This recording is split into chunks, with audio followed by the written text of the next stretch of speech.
Welcome to the Inquisitive Wren podcast. I'm Shah, your host. Join us as we delve into inspiring conversations with thought leaders, healers, and change makers. Our aim is to offer you practical wisdom and clarity for personal growth and emotional well-being from a bird's eye view, as well as deep reflections on the power of self-awareness and the essence of being. Hello everyone, welcome back to the podcast. Thank you for joining me today. And I'm really pleased to welcome Ann Ruane, who's the founder and soul practitioner at Lux Eterna Healing. She's also the author of a 3-book series, Fall in Love with the Whispers of Your Heart, a guide to transformation from the inside out, and is also a composer, pianist, and she has 4 CDs out with reflective solo piano music. What a creative being. She's a Reiki practitioner as well, so she does energy healing and supports healing from trauma, overcoming anxiety, recovering from injuries, and overcoming grief. And her work expands through each person, whatever they're going through. Her personal journey inspires her passion to help people connect with who they really are. And Anne has a strong Patreon community, which is nuggets and nudges for knowing your enoughness. I love that word, enoughness. And this community offers a deeper dive into personal spiritual growth, self-discovery. She features a monthly theme, and it all correlates with falling in love, which is the Fall in Love series that she has. One of our real connections here is curiosity. So when I was reading about her, she talked about curiosity being your superpower. And I always say at the end of my podcast, stay curious, because it has been my superpower. I do like to know things, or at least help and contribute to figuring them out. And Anne believes the same. She loves curiosity, and I think we were both very curious children. And this has fueled how we've moved forward. Also has a YouTube channel. Her links will be in the show notes, as always.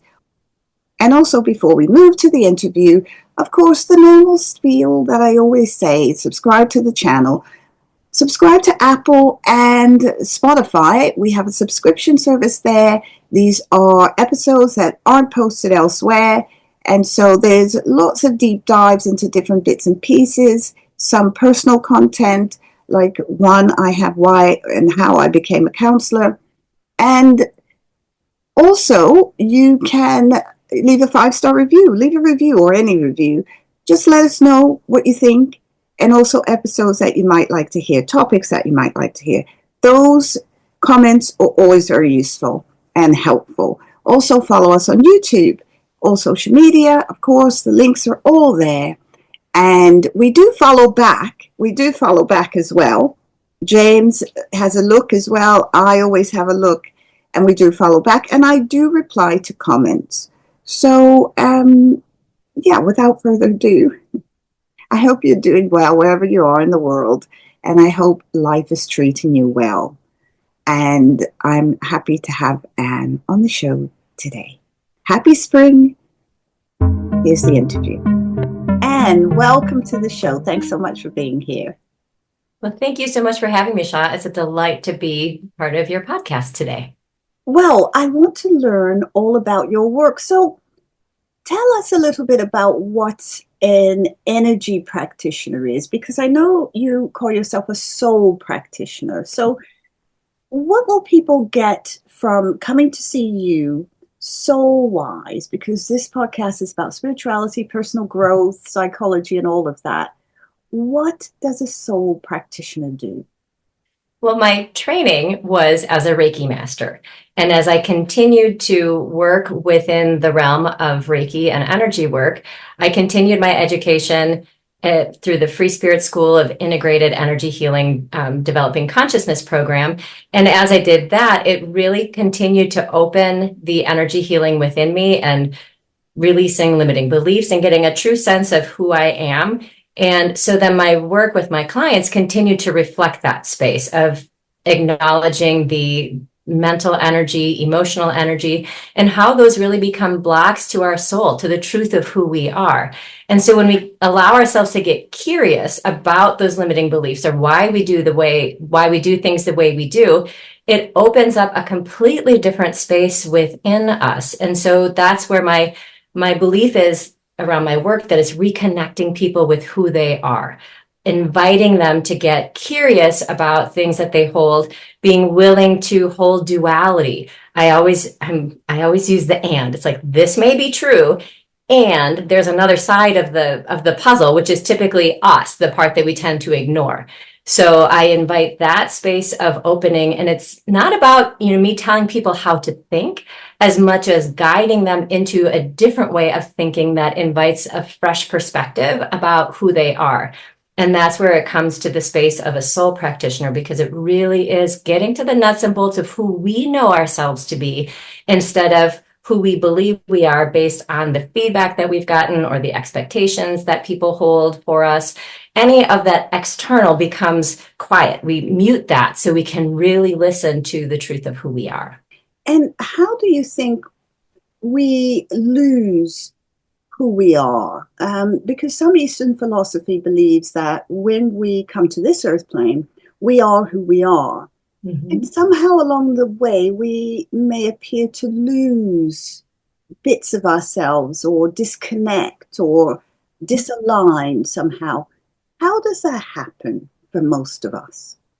That's a really great question, because our family of origin influences that a lot. As children, we learn through observing, through feeling. Our senses are so open when we're little.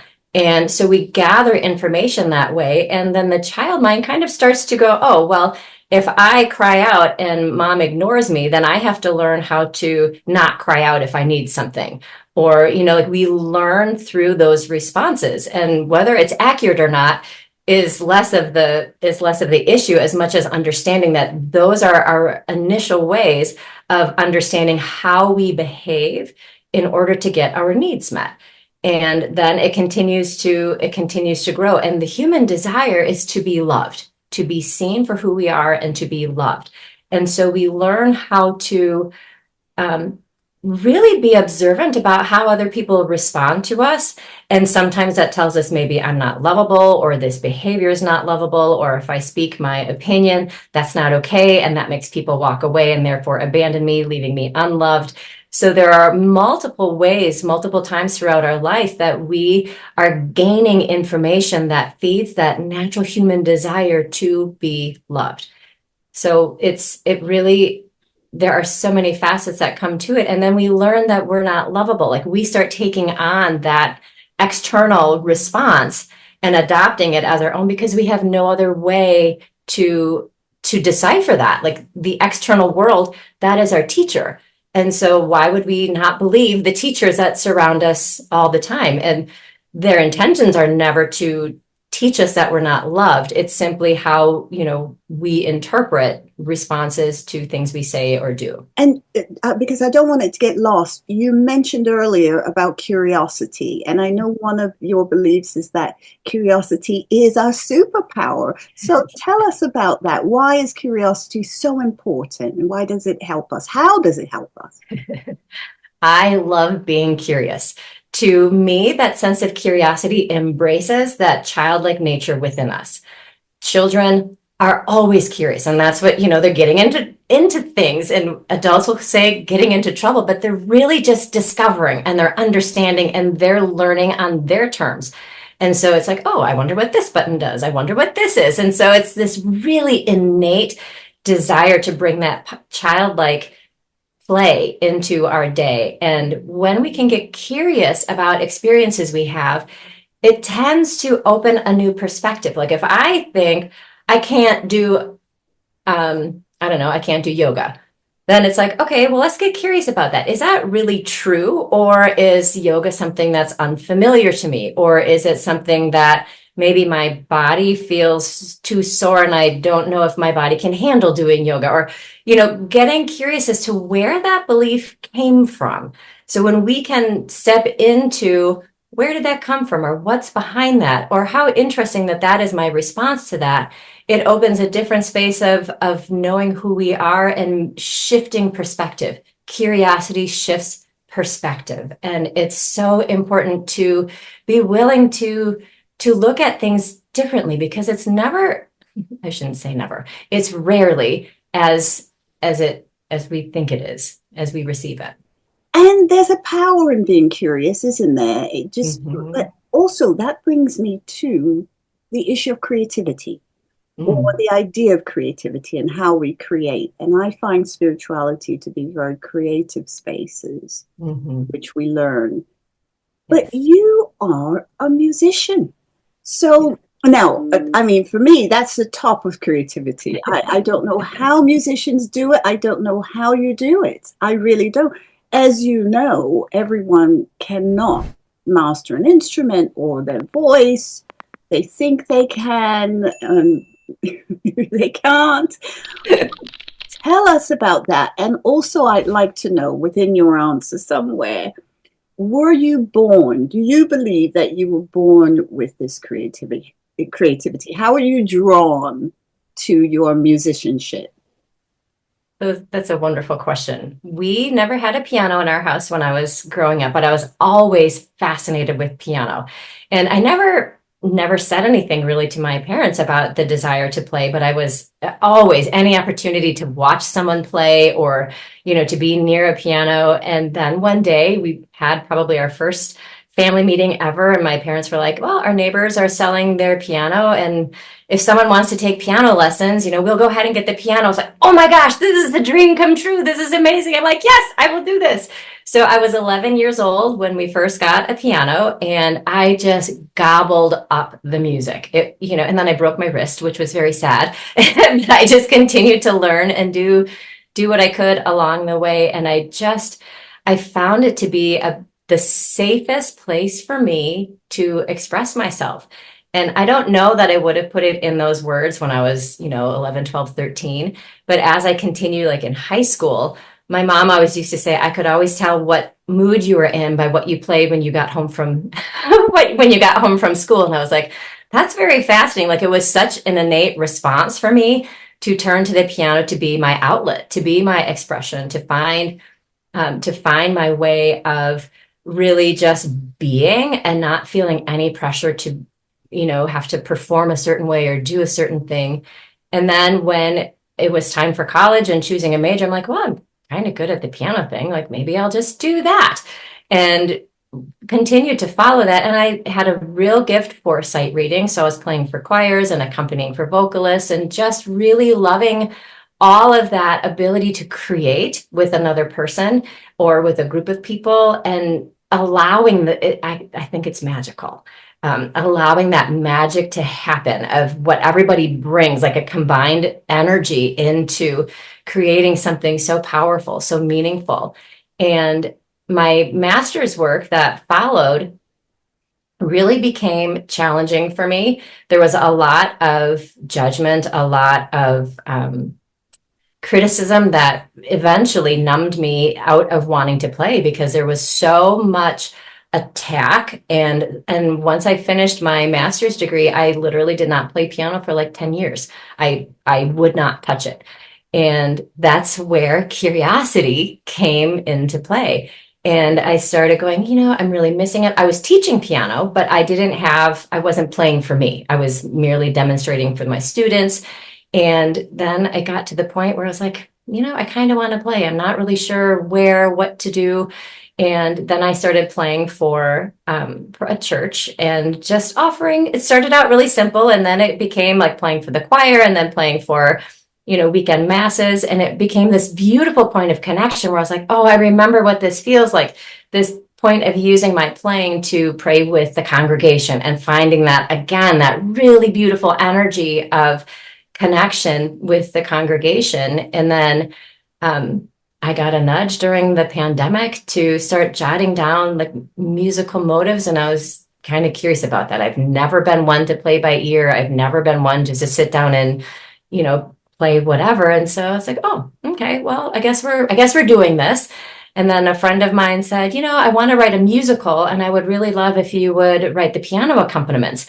And I was like, I've never done that, but I don't see why I couldn't do that. Again, allowing curiosity to be part of that instead of saying, no, I have not done that. I'm not going to. It's a matter of, well, I haven't. And I really think this is something that could happen. And so as that started to evolve, I was like, well, maybe I should just take these little musical motives and let them expand into an actual piece of music. And I always say that the music doesn't come of me, it comes through me. And to me, that is the purest place of spiritual connection, is letting the music that is within me come to life and reach people that are ready to reach whatever the music has to offer them. And it has been a profound journey of creating. And I got done with the first CD and I was humbled. I was blown away just in a space of listening to it going, wow, I wrote this. And it still is a very emotional place for me, because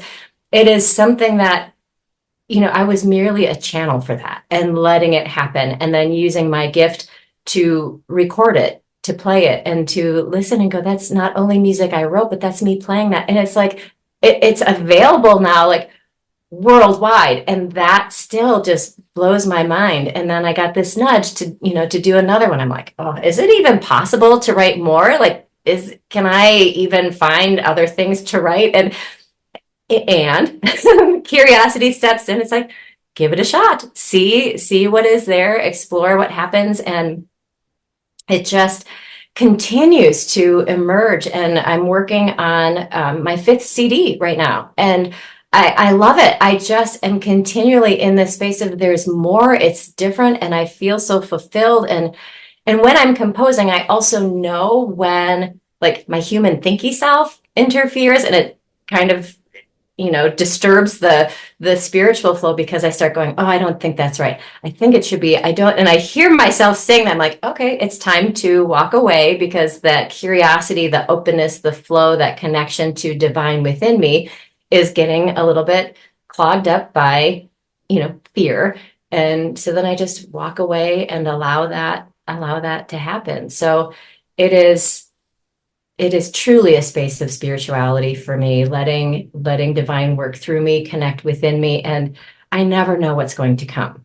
And I do make jokes with one of my friends who is also a creative, and she does it through painting, that sometimes I really wish the downloads would come with tags, because I'll be working on a piece and I get something and I start jotting it and I'm like, this doesn't fit with this piece. I don't think this is doesn't go there. And it's like, oh, nope, that belongs to a different one. So I legitimately have 3 different pieces of music currently in progress, because the downloads just come. And, so I have to decipher, let my curiosity lead the way and go, oh, who does this belong to? So it's such a beautiful point of connection. And when I work with my clients, I actually have my music playing in the background. And it is truly, I'm kind of speechless about it, because it is so beautiful to me to allow my place of spirit to connect with the spirit of others when they come to receive the healing that they are ready to receive. Absolutely. And I can see how touched you are, but so are we about musicians and musicianship and what you produce and how it flows through you. And every musician I've ever spoken to has said the same thing. I just can't explain how it comes. It just does. Let's pause for a moment from the show. And if you're enjoying today's episode of the Inquisitive podcast, we truly love your support. Leaving a 5-star review, hitting the like button, and subscribing on your favorite platform not only helps us grow, it ensures that you never miss an inspiring conversation. A word or two from you means the world, more than you know. They spark new, fresh ideas, connect us with incredible guests, and keeps the energy flowing. And if you're ready to go deeper, join our exclusive subscription service, where you'll gain access to bonus content, guided meditations, healing tools, and more to support your personal journey. Whether you're listening on Apple Podcasts, Spotify, Amazon Music, watching on YouTube, or tuning in elsewhere, take a moment to share your thoughts in the comments and help spread the word. Subscribe now to never miss an episode of deep dives into spirituality, philosophy, psychology, and personal growth. Together, we're building a conscious community that celebrates curiosity, transformation, and growth. Thank you for being a part of the journey. Now, let's dive back into today's episode. Speaking of which, I see that absolutely stunning piano behind you. And I'm wondering if it has a history. Well, this one actually does not. This is, or at least not as profound of a history. The piano that I first took lessons on, it was old and it needed to be replaced. And so this is the replacement of that one. So it has, in the same breath though, it is also where I started getting back into playing again. So it did house that space of my curiosity going, it's okay to go back. It's okay to step into this. It's okay. Like, know your value as a musician, know the gift that you bring, and those who are ready to receive it will receive it. So I guess it is more profound than I ever gave it credit for. So thank you for asking that question. It sounds like that connection, it was brought to you for a reason, because what you've produced since is just stunning. So yes, congratulations though on all of those pieces of work. And it's nice to know you've got others in store and already in the works. So we'll be listening, we'll be waiting. And everybody listening, there'll be links in the show notes if you want to go and listen to any of Ann's music. Now, we're going to segue just a little bit because I find music healing. Mm-hmm. I have music playing most days. And so that brings me to Reiki. Reiki is, when we talk about energy healing, Reiki is one modality that a lot of people talk about. Mm-hmm. Can you explain to our listeners what Reiki is? And is it any different from hands-on healing or any other type of energy healing? That's a really great question. What I usually say about defining Reiki is that it's like acupuncture without the needles. It tunes into our 7 main energy centers and helps open and align those energy centers so that there is greater openness and greater ease within the physical person. And with all of the training I've done, this is where the intuitive part comes in. When I am with a client, sometimes it's strictly Reiki. Sometimes it's a mix of Reiki and more hands-on. Sometimes it's mostly hands-on and less Reiki. Sometimes it is very much based on what the body of my client is asking for. And that's, again, where the intuitive piece comes in. And I don't let my head get involved in all. It is simply, it's what my hands are sensing and letting the body be the guide and kind of me being the interpreter for that. And if things are coming up that I am sensing, then I will share them with the client. And so sometimes there's really profound, beautiful exploration that happens within a session. Maybe saying, I'm kind of sensing something going on in the throat. Is there something that you have been holding back that you need to say? And so that can open a completely different space of healing within that session. And I always walk away with such humble gratitude because there is so much vulnerability and so much courage when someone steps into healing like that, because it is, it's this space of like, I want this. I don't know what's going to come up. Fear might be there, and I'm going to trust this process. And to me, courage and curiosity go hand in hand. When we allow ourselves to be courageous, we allow ourselves to be curious about what could be there.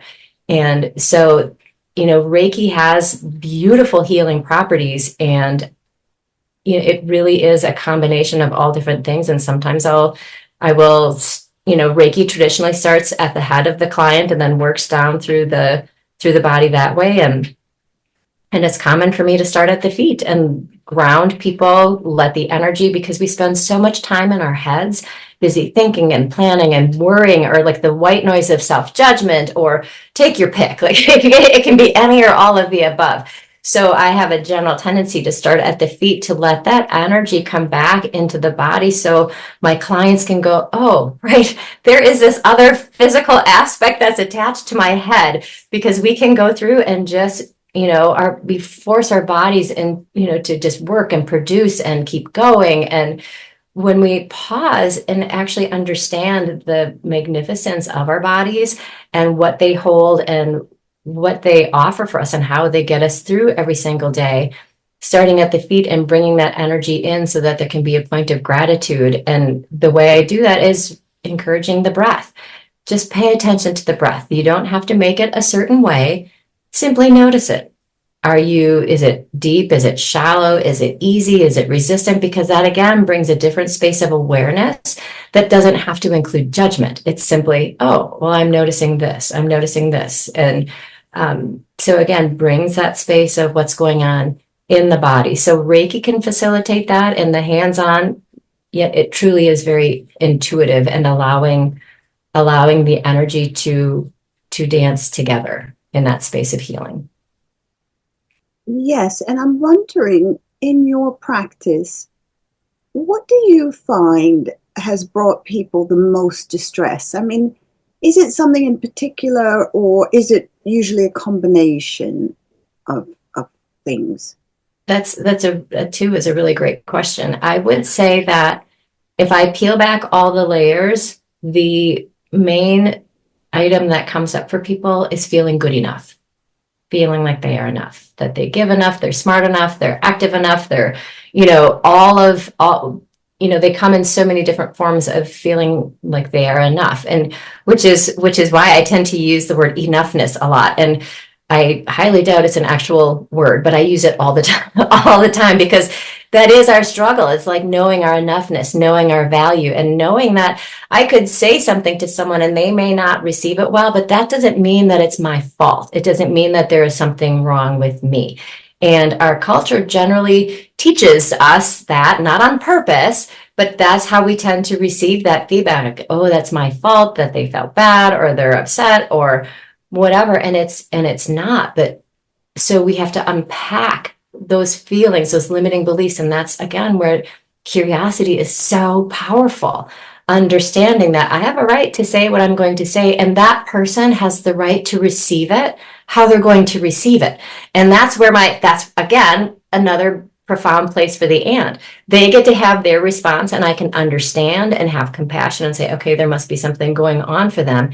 And the other piece of that is me. It's not my fault. I had a right to say what I said. I know that I wasn't intending any ill will or harm to them. So that is the dance of duality, going both can be true. They get to have their experience and I get to have mine.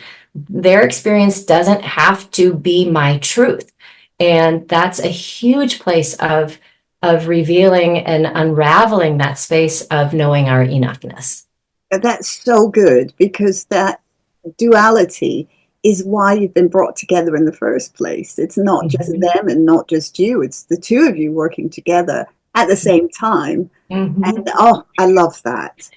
So excellent stuff, which this all ties in, because I want to talk about your books. Now, you are an author, so you've got a 3-part series, which is really interesting. I want to ask you how or why you came to the decision for the 3 parts. I'm sure there's a very profound answer to that. But fall in love, which I love the title of this, fall in love with the whispers of your heart. That alone is just such a touching title, but it is a guide to transformation from the inside out. Mm-hmm. So tell us about the series and the books themselves. Sure. Well, it started, again, from a space of me not having any intention ever to write a book. I never saw myself as an author, never had a goal of writing a book, much less 3 of them. That was nowhere on my radar. And again, following the nudges that came into my path, it was like, oh, okay. And then I thought, well, what am I going to write? What am I going to write a book about? And already at that point in time, I was doing social media posts, like taking quotes and just offering like a little thought around them to ponder, to get curious about. And I was like, oh, well, don't have to think too hard about that because you're already doing it. And then it was a matter of, taking just real basic human experiences and creating chapters around each of those with a quote, and then having some point of reflection from me, maybe inspiring how the quote affects me, or maybe a personal story, or just laying the groundwork for the reflection questions that follow. And then there's a mantra that goes along with it. And it really is the fall in love thing. Again, we get so busy in our heads, we forget who we are. We become little robots and conditioned to the day to day, and we lose sight of the fullness of who we are and what we do and the magnificence of those points of connection. It's so easy to diminish them because it's like, oh, this is what I do, and we keep going.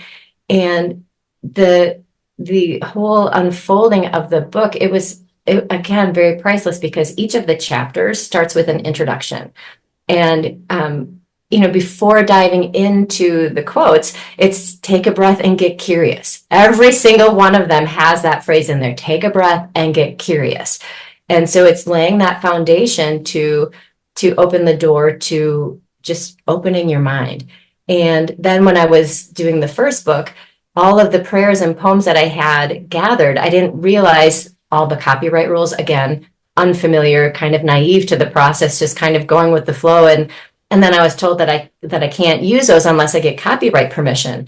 And I was like, oh, that just sounds like a really, really big process. And then instantly download, write your own. I was like, oh, okay. And I kid you not, I sat down and I wrote all of the prayers and poems that start each of those, like right away. I was like, oh, I just needed that gentle little nudge to go into that. And the first book, the opening of that book, the very opening prayer is come home to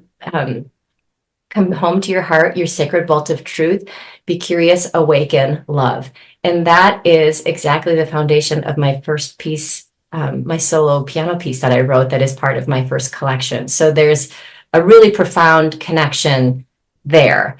And as the books continued to grow, the books 2 and 3 came simultaneously. They both released at the same time. And it too was one of those moments where I was like, wow, I couldn't believe the speed at which everything was downloading for me. And again, they're very basic day-to-day things: listening, prayer, being heard, those places of intuition, inspiration, create. So there's the happy, uplifting, what is preventing us from tapping into those really powerful, positive places, as well as the ones talking about feelings and anger and grief and sadness, and allowing ourselves to get curious about what makes us who we are, what is part of that tapestry that brings this uniqueness into our being. And as for the question about the 3 of them, it was beautiful because the woman who does my artwork, I always call her my artist, but she is her own person, but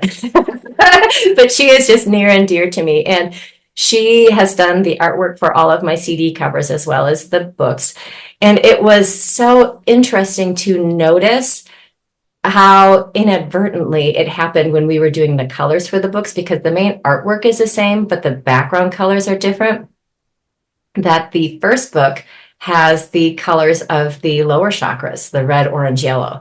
And the second book has the blue, green, which is more of the middle chakras. And then the third book has the top chakra. And so again, completely divine inspiration for both of us. Like the way that unfolded was still gives me goosebumps. It just so powerful in how that unfolded. Yet at the same time, you don't have to do the books in order. They don't necessarily build on top of each other. You can buy book 3 first and go, oh, what's in here? So it's kind of allowing yourself that invitation to listen to where the nudge is taking you as to, which book to start with. And The books don't need to be read in order. There's no rules. There's no right or wrong. And that's very intentional as well. With the book layout, so there's 17 chapters in each book. And so there's 5 quotes that go with each chapter. And you can just open the book and be like, what do I need today? Oh, I need this. And then you can let yourself get curious about that. And if it's the whole page, great. If it's only one of the reflection questions, fantastic. If it's only the mantra, beautiful. Like, use it how it resonates with you. And that's, again, so intentional. And the idea of it being that guide to transformation from the inside out reminds us that we're our own best teacher. Nobody knows us the way we know ourselves. I can help people, guide people, but they still know themselves better than I do. And that's the power of these books, that no therapist, no healer, no psychic, no anybody is going to know you better than you know yourself. And it's the invitation to get curious about who you are and love every piece of you. The stuff you want to hide in the closet because there's maybe shame attached. Let that come out, be seen by you and accepted, because we use what is accessible to us in the time. And when we look back on the past, we look from the perspective of who we are now, but it's unfair to do that because we were not the same person when that event took place. So we're holding shame or judgment or guilt on ourselves for something that we didn't know at that time. We were using what was accessible. And if we knew differently, we would have done differently. So the books really invite that space of gentleness, of curiosity. Get to know and love all of you, even the parts you feel are unlovable. You're listening to the Inquisitive Wren podcast, the show that brings you philosophical ponderings of your life from a bird's eye view. Now, here's your host, Shah.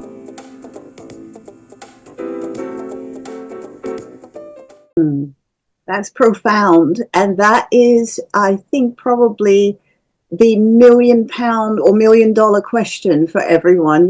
How do you get to love yourself? A lot of people struggle with that. But let's go back a little bit, because all of your knowledge, all of your spiritual knowledge and your expertise and your healing qualities, when were you aware that you could actually help people in this way? Mm-hmm. That's a beautiful question. The start of this work happened as a way to help myself heal from a divorce. I had one Reiki experience prior to that. I had a massage therapist that knew Reiki, and one time he did Reiki, and I was like, oh my gosh, what did you just do? It was amazing. So I had that kind of logged somewhere in my being. And then after I got divorced, I wanted to understand what happened. I started my journaling practice during that time and allowed myself to get curious about how I was feeling, because that too was the first time I really learned to name. I felt sad. I felt angry. I felt afraid. And that it's so new to name how I felt. And so then I thought, okay, I want to take care of myself. And I got a flyer in the mail from a nearby hospital. And typically I throw those in the recycle bin right away. I don't even open them. And again, for whatever reason, there was a nudge to open it. And I got curious and, flipping through the pages, boom, Reiki 1 attunements. And I was like, seriously? So I looked at my calendar of my teaching schedule and I was like, well, it'll be a tight fit, but I'm going to do it. So the Reiki introduction, the first 2 Reiki attunements were purely for my own healing, my own place of I just want to understand what is going on, why this happened. I want to take responsibility for my part and also let go of responsibility for what wasn't my fault. And as I continued to do that, one day I got a nudge to do the Reiki Master Attunement. And I remember, I can tell you exactly where I was in the living room of my little house. And I stopped dead in my tracks and I said, I'm way too messed up to do this for other people. I have way too much stuff to heal, way too much stuff to unpack. And the message came back, that's why you're exactly perfect to do this. And I remember and again, emotion is coming up. I stood there and I just cried. I was like, wow, I never thought that my pain and my healing would be the foundation to then step into doing this work for other people. And it just continued to blossom and grow, and things started making sense about things about how I was as a kid. You know, the one that was on the outside, I was kind of sensing things from people and getting really confused as to how they could be one way in public and some way, you know, a different way, you know, behind closed doors. And it all started to make sense about how much energy I could feel from other people. And I continue to do my healing work because the more I get curious and courageous about my own self, the more I can continue to do the same and support others on their healing journey. But we find that the healers are always the truth seekers, the seers. When they were younger, they exposed people. We're always the people who may have been on the outskirts, who maybe said too much or had to hold back, or because there's a knowing. There's a knowing, and as a child, you don't quite know how to process that because you're aware of all these boundaries and consequences to saying too much. So hearing you describe that is what I hear from a lot of healers, that yes, when they were younger, that happened. Now, do you have any daily practices that you find really helpful, really useful? Never miss a show by clicking the subscribe button right now. Thank you for your support. You make this podcast possible. Now, back to the show.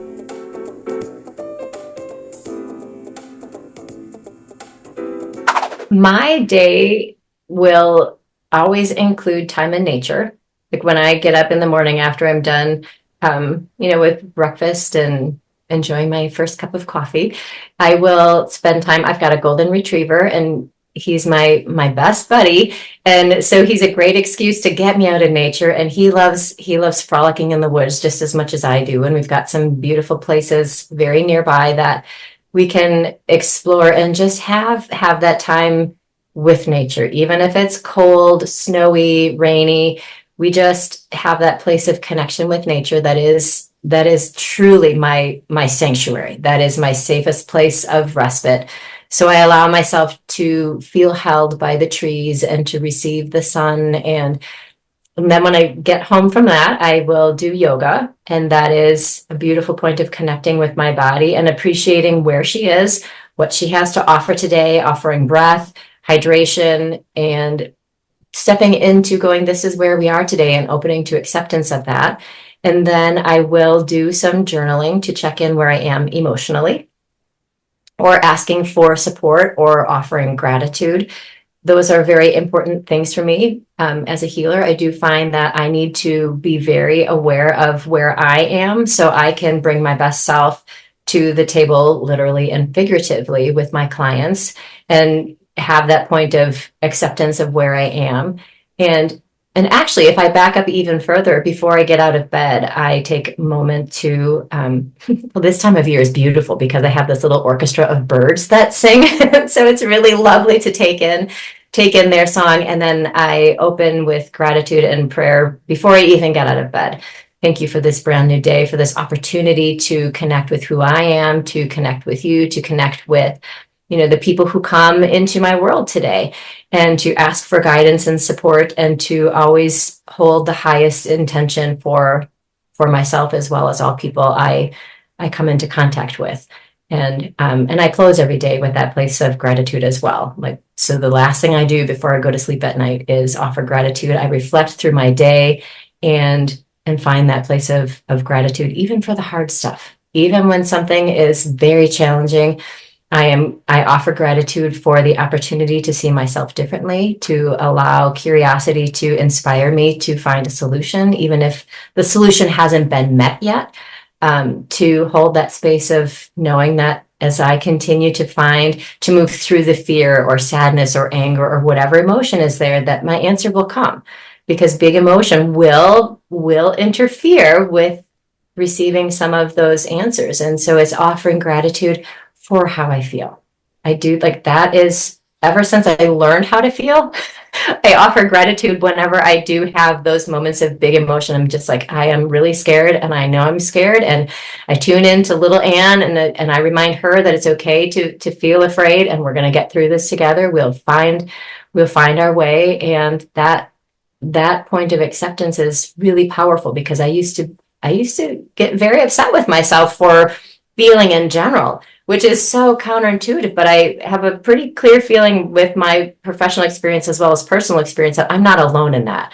Like, an emotion comes up, we don't like how it feels, so then we shame ourselves or get mad at ourselves for feeling how we feel, which only escalates the tension and, the amount of energy that is getting blocked. And so it's a space of going, this is uncomfortable, and it's still okay.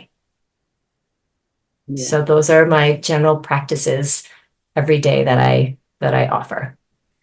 Yes, and they're very grounding. Everything that you mentioned as well, the walk, the connection with nature, the yoga, the gratitude, because it's touching, it's feeling, it's you're becoming one, and even the thoughts. So it sounds to me, as you describe it, very grounding practice. Mm-hmm. Yes. When you're working with someone as well, how, I suppose in a broader sense, how disconnected do you find we're becoming from each other as such? Jung talked a lot about the collective unconscious, which I believe in. I don't believe we're ever completely disconnected. Mm-hmm. However, healers, as a healer, when we work with people, sometimes you can find or see, or I have found, that there seems to be a bit of a disconnection, and they're not quite sure where they are in this world, on this mm-hmm. earth plane, at this mm-hmm. time, what their purpose is. They go into all of that. They shy away from people. They start to isolate. Lots of different things. So mm-hmm. what are you finding? Are you finding that we're becoming more connected because of social media, because of the internet, because of the information age, or disconnected because of that? I find social media to have its place in terms of connecting. Generally speaking, I find it to be more superficial, because we tend to want to share our successes or paint a picture of a really brilliant life, or super successful kids, or I just got a promotion, or, like, social media has become a place, largely, in my perception, largely about the highlight reel. And so then we're forcing ourselves to find something, which then can really lead to a toxic place of self-judgment, and not feeling like we're good enough, and not feeling that we have anything to say, increasing the risk, the vulnerable risk, because social media, if you choose to be vulnerable, you could very potentially be setting yourself up, to be fed to the lions, because people have I need to reframe that. There are people who use social media that do not have filters and are happy to capitalize on somebody else's vulnerability and turn it into a weapon. And that is, especially for the young people, but adults feel it too. We get that same space of, I want to step in and I want to say that, but not being seen, being able to post things, anonymously, gives people a false sense of courage. And then it just presents the space of like, well, it's okay to say that, or it's okay to attack. It's okay to do these things. And it's not. And so it's, again, another form of teaching people based on the feedback that it's not okay to be vulnerable. And then we start looking for the number of likes, or how many loved it, or how many, like, what kind of response did we get? Did people laugh at it when I was being serious, and therefore, comes into a space of like, I wasn't being funny, I was really being serious. And so it opens a whole nother arena of self-reflection. So to me, social media needs to be used with discernment. I use it for my business and my books, and I tend to not use it very much personally, simply because I'll post things every once in a while, but it really is more very discerning. And I appreciate being able to see what's going on in the lives of other people, and know where my limits are. And it's, there's the world is full of a lot of fear right now, and people are acting out in their fear instead of understanding their fear and getting curious about it. They use their fear as a tool to act out, and social media is sadly the perfect place to do that because it's anonymous and people don't know who you are. Absolutely. And I would say, listening to you talk about that, that's a really good example of being disconnected from your true self, unless that's where you truly are, bullying people. If that's where you are at the moment, if that's what you do in life is bully people, then okay, you are being who you are at the moment. I will quickly say this antidote. I was at an event not long ago, and I ran into a psychologist she's a younger psychologist, but she was in practice, and then she posted a couple of things on social media, and it's gone viral. So she's now stopped seeing people one-to-one as a psychologist, and she's now just on TikTok and, posting bits. So I was saying, well, I mean, do you not miss that, there's a power in that session space? And how are you correlating that with this whole social media thing? And she was saying, look, I don't know. I'm not there yet. It's all a bit, I'm getting all this sponsor. I'm being looked after. People are throwing lots of money at me, and I don't know yet. I'm not there yet. She's got young children as well. So I find it very interesting. As you were saying, there's a space for it, can be very helpful. But then there is that other space. And I think I'm learning to accept that people will use it for how they feel they need to use it. And you do reach a lot of people with small sound bites. You reach millions as opposed to one person an hour, 50 minutes in your therapy room. But that's an impact on somebody's life, but it could still have the same impact on a TikTok. I don't know. I think it's early days and we don't have the research yet. There will be, I'm sure, lots of research about all this. But it's very interesting to me. Now, that brings me to my next question about online and remotely. So do you offer sessions remotely? Yes, I do. Yes, I do. They can be one-on-one in person or remotely because energy transcends the geographical distance. So, yes. Great. Because many people will want to come and see a practitioner face-to-face. And then some people will not mind because energy is energy. But what would you say to someone? It's their very first time. They've heard this podcast. They're listening to you and they think, oh, wow, I like what she's saying. I wouldn't mind a session from her. But I cannot fly to the US. I'm in Switzerland. I know she's saying she offers remote, but what do I do? What would you say to them? I would say to allow curiosity to guide you and step into what awaits and book the session. And because it is so similar, and I will do this very similar things about inviting the awareness into the body, into the breath, paying attention. And the words have energy, and there's still a beautiful, powerful healing that happens remotely. And sometimes there is Reiki that is done because there's distance Reiki that can be used. And so sometimes that is more active and present in a distance session. Sometimes it is a matter of more one-on-one conversation and being with emotion that comes. Sometimes they're balanced between conversation and then more of a guided meditation where there is more of the distance Reiki and allowing them to pay attention and me checking in. What are you noticing in your body? What does that feel like? Tell me about that. So that too can open that space. And I mean, I have a client who's a perfect example of that. When she first came, it was the one-on-one. She is now living in a different state. And she was like, well, I really want to do this, but I have no idea what this is like. And I'm kind of nervous. And I appreciated that. I acknowledged my gratitude for her willingness to be vulnerable and to say that in the first place, to be able to go like, I have no idea. And as the session went along and, once we finished and wrapped up, she was like, I never thought it would be just as comforting and healing as one-on-one. And she said, I'm so grateful that I stepped into doing the distance remote work with you. So. Oh, that's a really good example. Mhm. Because people don't realize that you don't have to be face to face. And it was the pandemic. You mentioned the pandemic at the start of the interview, but it was really the pandemic that forced us all to accept that things have changed Mhm. and we've got to adjust or stay behind.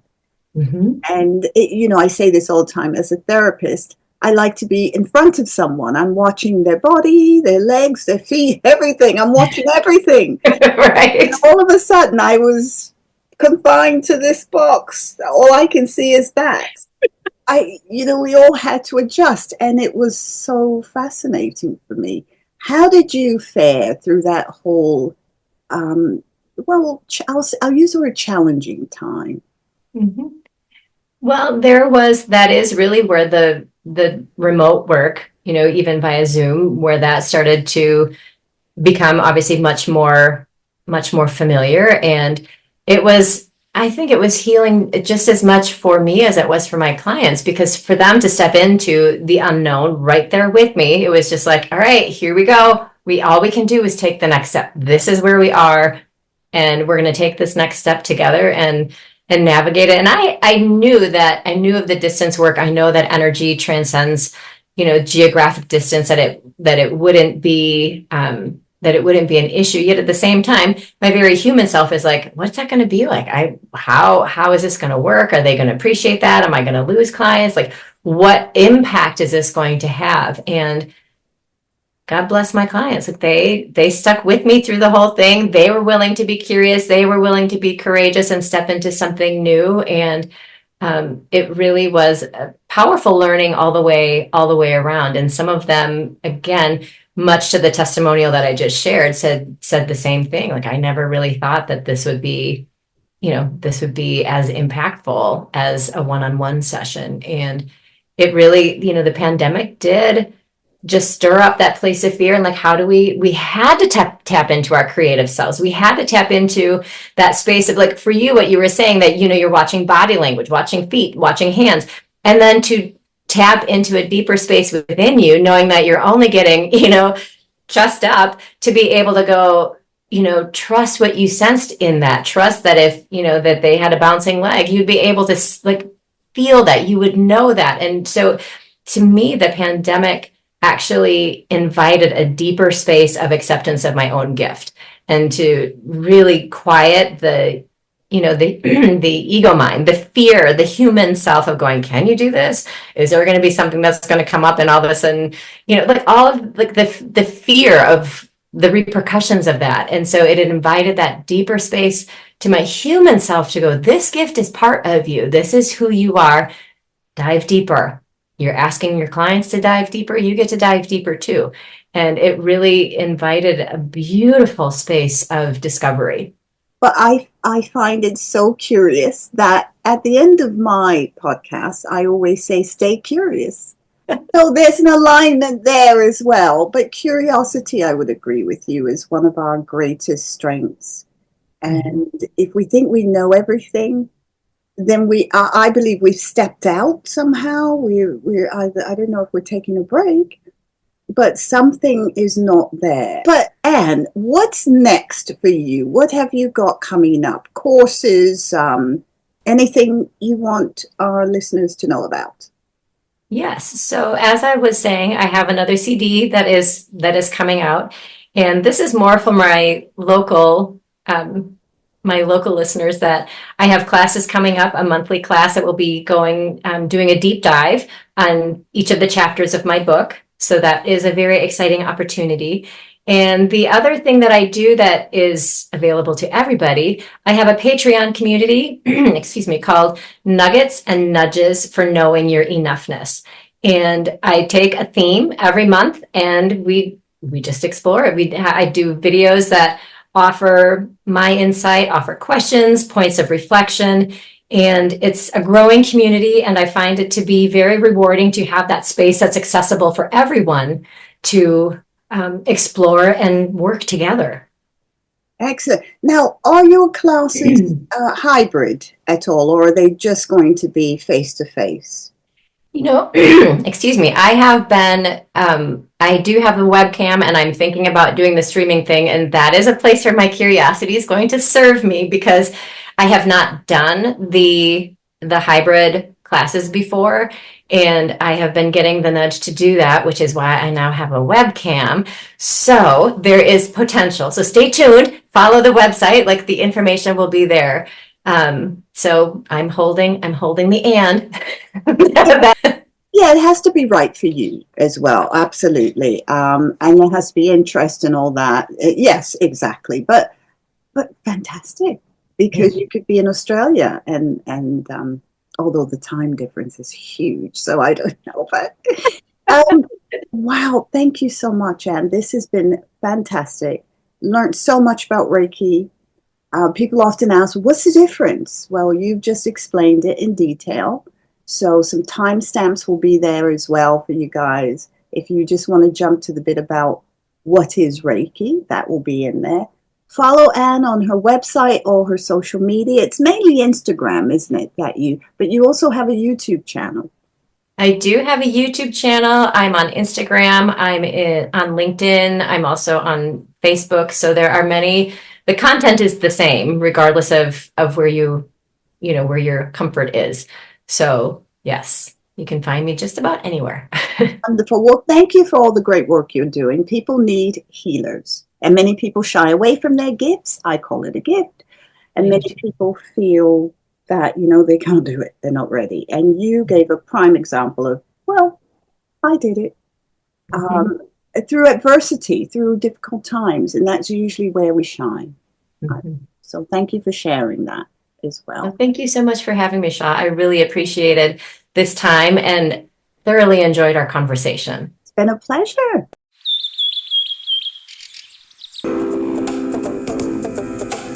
Thank you so much for tuning in to this episode of the Inquisitive Wren podcast.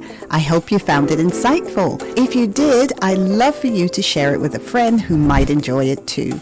Don't forget to share it on social media. It really helps us reach more people who resonate with our content.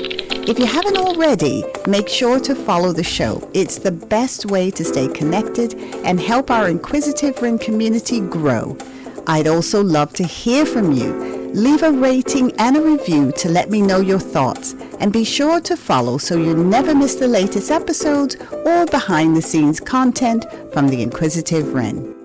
If you're ready for exclusive soul-nourishing content that you won't find anywhere else, become a subscriber on Apple Podcasts and Spotify to access ad-free episodes with special guided meditations and visualizations for calm and clarity, and bonus episodes on spiritual growth, personal growth, energy healing, and spiritual awakening. Join the inner circle and experience deeper self-discovery today. Thanks again, and as always, stay curious.